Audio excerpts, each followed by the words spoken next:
जिनकी स्वामी राशि के बृहस्पति हैं, तो बृहस्पति जैसा ही जो व्यवहार करते हैं, सारी दुनिया के लिए अच्छा करने का ठेका आपने ले रखा है, सबका भला करने का ठेका ले रखा है और करते जाएंगे। फिर जब बाहर से उसके बाद भी क्रिटिसिज्म मिलता है तो गुस्सा भी आते हैं, चिल्लाते भी हैं, फ्रस्ट्रेट भी होते हैं, लेकिन उसके बावजूद आप बाज नहीं आते, अगली बार फिर वही काम करते। तो आपको दुश्मनों की ज़रूरत नहीं है, अपने शत्रु आप खुद हैं। तो ऐसे धनु राशि के जातकों को मेरा प्रणाम है, जो खुद बृहस्पति स्वरूप ही हैं। इसमें आपकी गलती नहीं है, क्योंकि जिसकी राशि के स्वामी बृहस्पति हों वो वैसा कर्म करने पर मजबूर होते हैं, तो आप करते हैं, सबके लिए करते हैं और फाइनली गालियाँ भी खाते हैं। स्वागत है आपका दीपा ज्योतिष में और स्वागत है मेरे चैनल 21st सेंचुरी मॉम पर। अगर आप मेरे चैनल पर पहली बार आए हैं तो इसको सब्सक्राइब कर लीजिए और वीडियो अगर पसंद आएगा तो लाइक और शेयर कर दीजिएगा। हाँ, बेल आइकन का बटन ज़रूर दबा दीजिए, घंटी वाला बटन क्योंकि आप लोगों की शिकायत आती है कि मैडम आपने इस राशि का वीडियो पोस्ट नहीं किया, इस राशि का वीडियो पोस्ट नहीं किया, जबकि लगभग सभी राशियों के वीडियो मैं पोस्ट करती हूँ। आप तक इसलिए नहीं पहुँचते क्योंकि आपने बेल आइकन का बटन नहीं दबाया होता है। तो बात करते हैं कैसा रहेगा अगस्त का महीना धनु राशि के जातकों के लिए। तो देखिए, आपका राशि का जो स्वामी है, फर्स्ट हाउस में धनु राशि है, जिसके स्वामी षष्ठ भाव में बैठे, छठे भाव में बैठे हैं। तो राशि स्वामी का 6, 8 और 12 में बैठना ट्रूली स्पीकिंग बहुत अच्छा नहीं होता है। तो मैं सच बोलूँगी, क्योंकि मैं आपको खुश करने के लिए नहीं हूँ या सिर्फ मीठा मीठा बोलना मेरा पर्पज़ नहीं है। रीज़न ये है कि अगर मैं आपको सच नहीं बताती हूँ तो ये वीडियो बनाने का कोई पर्पज़ नहीं होता है। तो जब राशि का स्वामी, जब हमारे लग्न का स्वामी छठे घर में बैठा हो, तो बृहस्पति जिस घर में बैठते हैं उस घर को वृद्धि प्रदान करते हैं, उस घर को बड़ा कर देते हैं, एनलार्ज करते हैं। तो छठा घर हमारे रोग ऋण और शत्रु का घर है। तो अगर आपकी कोई पुरानी बीमारी है उससे आपको विशेष ख्याल रखना चाहिए। ऋण बिल्कुल भी नहीं लेना है।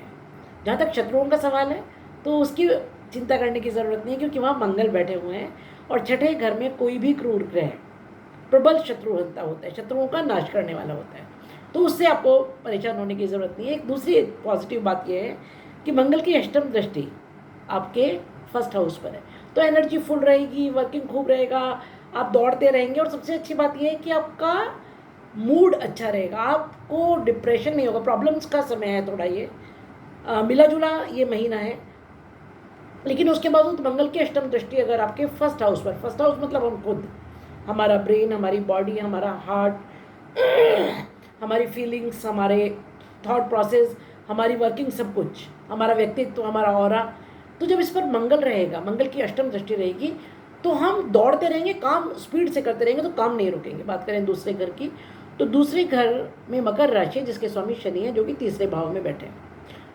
अब शनि वक्री हो रहे हैं। दूसरा घर आपके भूमि भाव, दूसरा घर आपके कुटुंब का घर है, आपके धन के संचय का घर है, आपके वाणी का घर है और आपके भोजन का घर है, फूड हैबिट्स का घर है।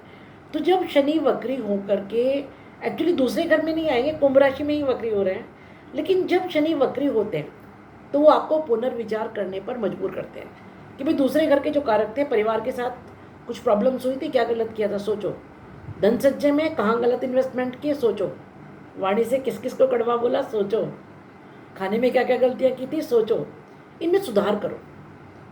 और उसी के लिए जब शनि वक्री होते हैं तो क्या करते हैं, आपको पुनर्विचार के लिए समय देते हैं। भाई जो तुम्हारा फाइनल ऑडिट है उसके पहले एक आखिरी चांस दे रहा हूँ, सोच लो, समझ लो, थोड़ा सा रिपेयरिंग कुछ कर सकते हो पुरानी गलतियों में तो कर लो, तो वो आपको कर लेना चाहिए। आपके कुटुंब में अगर कहीं वैमनस्य था, लड़ाई झगड़ा था, उसे अब आप सुधारेंगे और बड़े न्यायप्रिय तरीके से सोचेंगे उसके बारे में, दूसरे की अच्छाई और बुराई सबके बारे में बहुत न्यायप्रिय तरीके से सोचेंगे। और शनि क्योंकि डिसिप्लिन के कारक हैं, तो आप अपने भोजन में, अपने रूटीन में डिसिप्लिन लाएंगे, अपने खाने में डिसिप्लिन लाएंगे। और अच्छी बात यह है कि आप वाणी से भी सोच समझ करके बोलेंगे, ये अच्छी बात है। वैसे भी बृहस्पति का 9th एस्पेक्ट, नवी दृष्टि है, जो कि अमृत दृष्टि होती है। बृहस्पति की नवी दृष्टि अमृत दृष्टि, तो बृहस्पति क्या होंगे ना, संभाल के रखेंगे आपकी वाणी को, भोजन को, कुटुंब को, तो चीज़ों को रिपेयर करेंगे, चीज़ें रीऑर्गेनाइज होंगी। जहाँ जहाँ जो जो कमियाँ रह गई थी उनको पूरा करके आप वापस होलसमनेस की तरफ जाएंगे। बात करें तीसरे घर की, तो तीसरा घर छोटी यात्राओं का घर, आपके छोटे बहन भाई का घर, कम्युनिकेशन का घर, आपके पड़ोसियों का घर, है ना, और आपके पराक्रम मेहनत का घर। तो शनि जब वक्री होंगे यहाँ पर, तो शनि शनि वाला प्रभाव छोड़ देंगे और आपके पराक्रम में तेजी आएगी, छोटे बहन भाई से फ़ायदा होगा। और उसके अलावा क्या होगा कि आपकी कम्युनिकेशन स्किल्स बहुत अच्छी हो जाएंगी और आप कम्युनिकेशन से बहुत सारे अपनी ऐसी काम जो कि बिगड़ गए थे उनको बना पाएंगे। बात करें चौथे घर की, चौथे घर में राहु है, मीन राशि है जिसके स्वामी बृहस्पति हैं। तो पहले घर और चौथे घर के स्वामी क्योंकि छठे घर में बैठे हैं। चौथा घर सुख, माता, भूमि, भवन, वाहन का घर, और छठा घर रोग ऋण और शत्रु का घर। तो गलती से भी इस समय गलती से भी पहली बात ऋण नहीं लीजिएगा, बिल्कुल नहीं, जो है जितना है उतने में चलाइए। दूसरी बात यह कि माता के स्वास्थ्य का विशेष ख्याल रखिए। माता के साथ थोड़ा सा संबंधों में खटपट हो सकती है। और एक सबसे बड़ी बात क्या है कि आपको इस समय बहुत छोटी छोटी बातें लोगों की चुभ जाएंगी। आपको अननेसेसरी फियर्स होंगे, धन को लेकर, जॉब को लेकर के, बिजनेस को लेकर के, ये ना हो जाए, वो ना हो जाए, मेरा ट्रांसफ़र ना हो जाए, मेरा चेंज ऑफ प्लेस ना हो जाए, मेरा जॉब तो नहीं छूट जाएगा, मेरा बिजनेस डूब तो नहीं जाएगा, ऐसा तो नहीं हो जाएगा, वैसा तो नहीं हो जाएगा। क्योंकि राहु धुआं, राहु झूठ, छल कपट, अननेसेसरी फियर्स, तो कुछ नहीं होने वाला है जी। बिल्कुल परेशान होने की ज़रूरत नहीं है, अपने मन को शांत रखिए। और क्योंकि हृदय भाव है ये काल पुरुष का जो चौथा घर है, तो यहाँ पर राहु का होना थोड़ा अच्छा नहीं है। हार्ट से रिलेटेड कोई प्रॉब्लम अगर थोड़ी भी लगे तो तुरंत डॉक्टर के पास दौड़िए, खुद डॉक्टर मत बनिए। एक चीज़ और है, राहु यहाँ पर बैठ करके आपको बहुत ऊंची छलांग लगाने के लिए कहेंगे कूद जा, जो होगा देखा जाएगा। नहीं भाई, कूदना नहीं है, चोट आपको लगेगी, राहु जी को नहीं लगेगी। इसलिए जितनी चादर है उतने पैर पसारिएगा। राहु के भुलावे में आकर, राहु के कहने में आकर के आउट ऑफ द लिमिट जा कर के ना तो खर्चा कीजिए। हाँ, भूमि भवन वाहन खरीदने का कोई प्लान इस समय है, उसको पक्का पोस्टपोन कीजिए अगर कर सकते हैं तो। और अगर ऐसी मजबूरी है कि आपके पास कोई ऑप्शन नहीं है, आप वो काम करना ही है, तो 100 बार विचार करके, उसका इन्वेस्टिगेशन करके, उस चीज़ की पूरी जांच पड़ताल करके तब उसको कीजिए। पाँचवें घर की बात करें तो पाँचवें घर में मेष राशि है जिसके स्वामी मंगल छठे घर में बैठे। पाँचवा घर विद्या, बुद्धि, संतान का घर, स्पेक्यूलेशन का घर। बहुत संभल के, शेयर मार्केट में बहुत संभल के आपको इस समय पैसा लगाना चाहिए। और जो स्त्रियां संतान सुख की ओर अग्रसर हैं, अपना बहुत ख्याल रखिए। संतान के स्वास्थ्य का ख्याल आपको रखना चाहिए और संतान के साथ थोड़ा सा मतभेद हो सकते हैं, गुस्सा आप कर सकते हैं, उनकी कुछ बातों से डिसएग्री कर सकते हैं, है ना, लेकिन वाणी थोड़ी संभालिएगा। और विद्या और बुद्धि का भी ये घर है, हालांकि तो एजुकेशन में भी थोड़ी हर्डल्स आएंगी, लेकिन क्योंकि वो छठे घर में बैठे हुए हैं और बृहस्पति के साथ बैठे हुए हैं, पाँचवें घर का स्वामी छठे घर में मंगल और बृहस्पति के साथ है, तो पूर्ण दृष्टि 12वें घर पर है। तो अगर आप एजुकेशन के लिए कहीं बाहर जाना चाहते हैं, मेडिकल के लिए जाना चाहते हैं, वकालत की पढ़ाई कर रहे हैं, जेल से रिलेटेड कोई काम है, हॉस्पिटल से रिलेटेड कोई काम है, एक्सपोर्ट इम्पोर्ट से रिलेटेड कोई काम अगर आप करना चाहते हैं, उसके लिए बहुत अच्छा समय है, उसमें आपको बेनिफिट मिलेगा। बात करें छठे घर की, तो छठा घर आपका रोग ऋण और शत्रु का घर है। तो जैसा कि मैंने कहा कि बृहस्पति जहाँ होते हैं उस घर को बढ़ाते हैं, तो रोग से रिलेटेड कोई प्रॉब्लम आपको लगे, पुरानी कोई बीमारी है, कुछ है, तुरंत डॉक्टर के पास जाइए, उसको लाइटली नहीं लेना है, पहली बात। दूसरी बात ये है, ऋण का मैंने आपको मना किया, लेना नहीं है। शत्रु का इलाज करने के लिए यहाँ मंगल बैठे हैं। छठे घर में कोई भी क्रूर ग्रह शत्रु हंता होता है, शत्रु का विनाश करने वाला होता है। दूसरी बात ये कि आपके डेली रूटीन का घर है, तो मंगल यहाँ आपको एनर्जी देंगे, आपके डेली रूटीन को बहुत अच्छा करेंगे। नौकरी का भी आपका घर है, तो एनर्जी बनी रहेगी और आप काम करते रहेंगे, तो काम आपके कंटिन्यू चलेंगे, ये अच्छी बात है। बात करें आपके सातवें घर की, तो सातवें घर में मिथुन राशि जिसके स्वामी बुध है, जो कि 22 तारीख तक सूर्य के साथ आपके नवम भाव में है, जो कि आपका भाग्य भाव है। सातवें घर का स्वामी का नवम भाव में होना बहुत अच्छी स्थिति है। नवम भाव आपका भाग्य भाव है।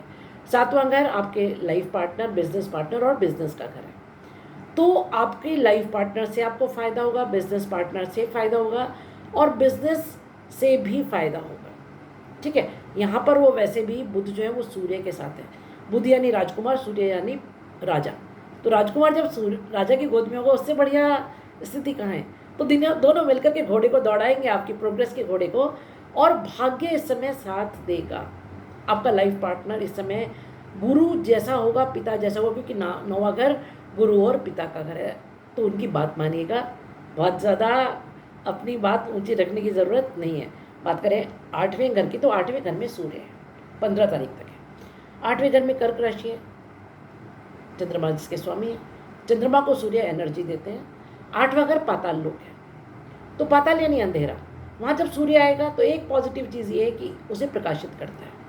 तो 8वां घर आपका ऑकल्ट का घर है, ससुराल का घर है, पेट्रोलियम, रिसर्च, अबूझ ज्ञान, गूढ़ ज्ञान, है ना, जो चीज़ों के बारे में हम जानते नहीं हैं उनका घर है। ट्रांसफॉर्मेशन का घर है, पेट्रोलियम नहीं, इन सब चीज़ों का घर है। तो इन सब में एक ट्रांसफॉर्मेशन आएगा, इससे आपको बेनिफिट होगा। लेकिन सूर्य के यहाँ होने से पिता के स्वास्थ्य का थोड़ा सा ख्याल रखिएगा और हार्ट का ख्याल रखने की ज़रूरत है। बात करें नवम भाव की, तो नवम भाव इस समय आपका बहुत रिच है। नवम भाव आपका भाग्य भाव है, आपके पिता का भाव है, गुरु का भाव है, आपकी लंबी यात्राओं का, धर्म का भाव है। तो आप इस समय बहुत सारे धार्मिक काम करेंगे। और सूर्य और बुध यहाँ इकट्ठे होने से क्या होगा कि बुध आदित्य योग बनेगा। जैसे कि मैंने कहा कि भाग्य के घोड़े दौड़ेंगे, तेज दौड़ेंगे, स्ट्रगल है, लेकिन भाग्य उसमें सपोर्ट करेगा, क्योंकि आपके जो कर्म हैं वो बहुत अच्छे होते हैं। धनु वाले क्या होता है कि सबके लिए परमार्थ करके चलते हैं, तू भी ले जा, तू भी ले जा, तू भी ले जा, मेरे पास कुछ बचे कि नहीं चलेगा।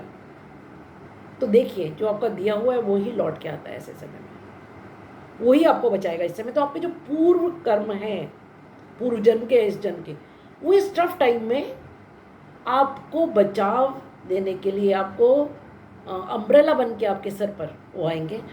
बुध और शुक्र दोनों मिलकर के नवम भाव में लक्ष्मी नारायण योग बनाएंगे। लक्ष्मी यानी धन, नारायण यानी शक्ति।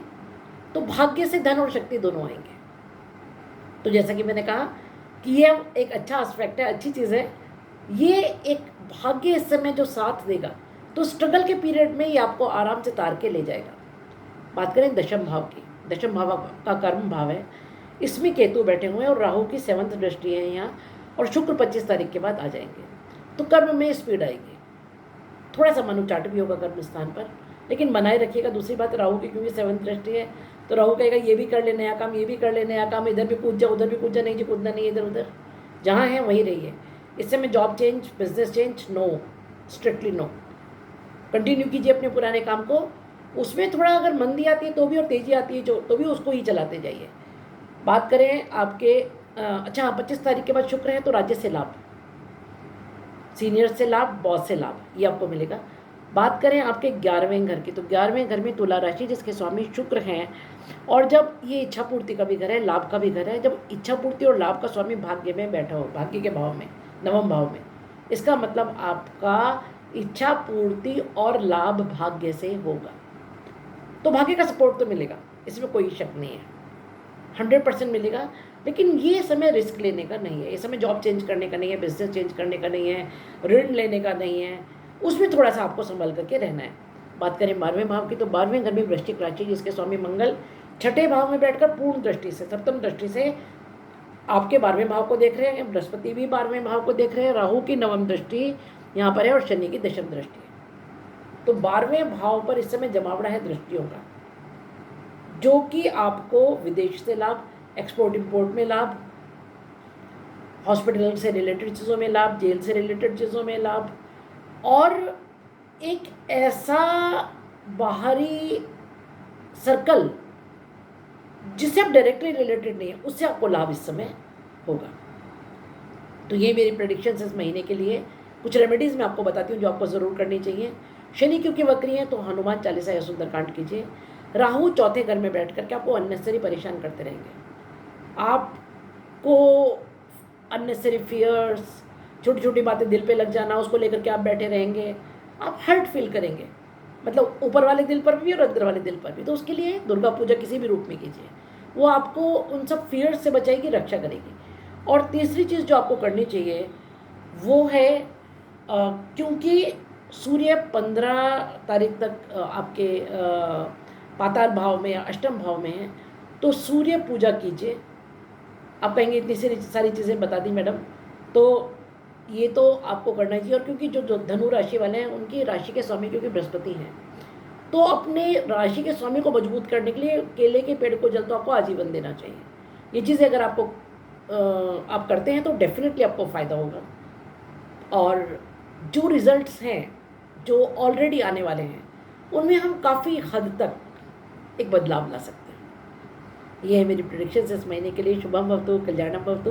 वीडियो अगर आपको पसंद आया तो लाइक शेयर और सब्सक्राइब कीजिए और बेल आइकन का बटन ज़रूर दबाइए ताकि मेरे बाकी वीडियोस भी आप तक पहुंच सके। मस्त रहिए, खुश रहिए। मिलते हैं अगले महीने ऐसी ही एक वीडियो के लिए।